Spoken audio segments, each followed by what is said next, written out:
एक बार फिर से स्वागत है आपका अपने YouTube चैनल नवोदय एकेडमी पे। हम हैं नवोदय कलम से क्रांति।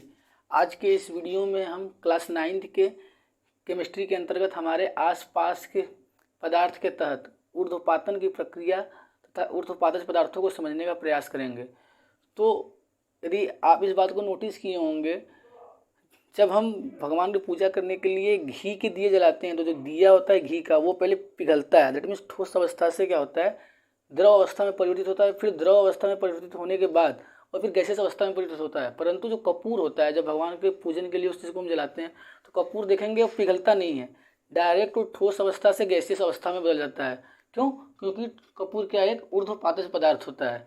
और ऊर्ध्वपातज पदार्थ क्या होते हैं? वे पदार्थ जो ऊर्ध्वपातन की प्रक्रिया के अंतर्गत जाते हैं वे क्या कहलाते हैं? ऊर्ध्वपातज पदार्थ कहलाते हैं। ठीक है, तो आइए समझते हैं ऊर्ध्वपातन की प्रक्रिया होती क्या है।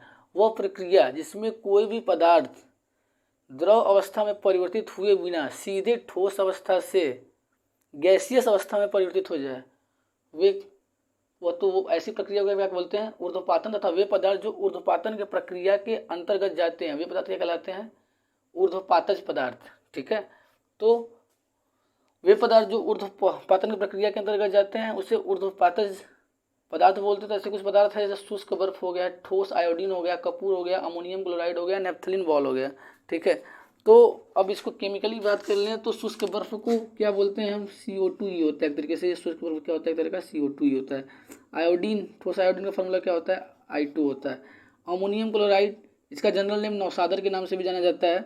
इसका केमिकल नेम क्या है? Ammonium chloride. यदि इसका फार्मूला लिखें तो क्या हो जाएगा आपका? NH4Cl हो जाएगा। और ऐसे क्या है? Naphthalene ball.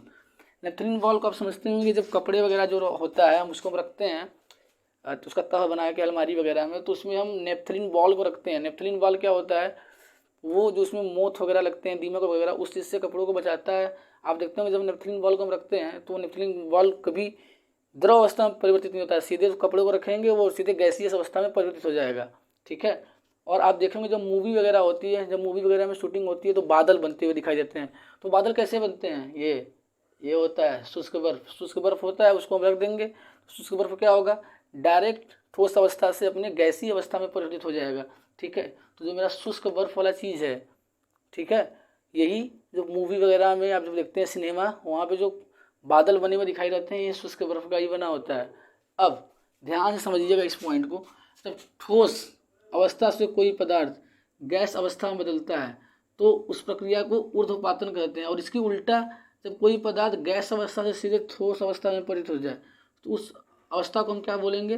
निक्षेपण बोलेंगे। जैसे आप एक कपूर को जला दिए तो कपूर जलेगा तो वो ठोस अवस्था से गैसियस अवस्था में बदलेगा, तो उसको क्या बोलेंगे? ऊर्ध्वपातज पदार्थ है। और प्रक्रिया क्या है? ऊर्ध्वपातन। अब कपूर को हम जला रहे हैं और उसके ऊपर कुछ हम ऐसे एक बर्तन और रख दे रहे हैं। ठीक है, यहाँ पे कपूर जला रहे हैं, ऐसे जल रहा है तो यहाँ से उड़ के जाएगा, तो यहाँ पे कुछ रख दिए बर्तन, तो वहाँ जाके पुनः ये क्या हो जाएगा? संघनित हो जाएगा। ठीक है, तो गैस अवस्था से सीधे ठोस अवस्था में परिवर्तित हो जाएगा, तो उस प्रक्रिया को क्या बोलेंगे हम? निक्षेपण की प्रक्रिया बोलेंगे। इस तरीके से हम ऊर्ध्वपातन तथा ऊर्ध्वपातज पदार्थ तथा निक्षेपण की प्रक्रिया क्या होती है उसको आसान भाषा में समझे हैं।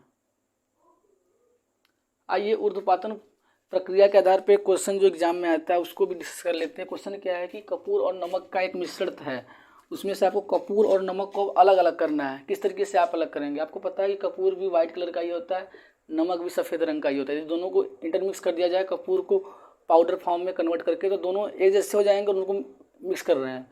तो अब किस तरीके से आप चाहते हैं कि कपूर अलग हो जाए, नमक अलग हो जाए, तो किस तरीके से आप अलग करेंगे?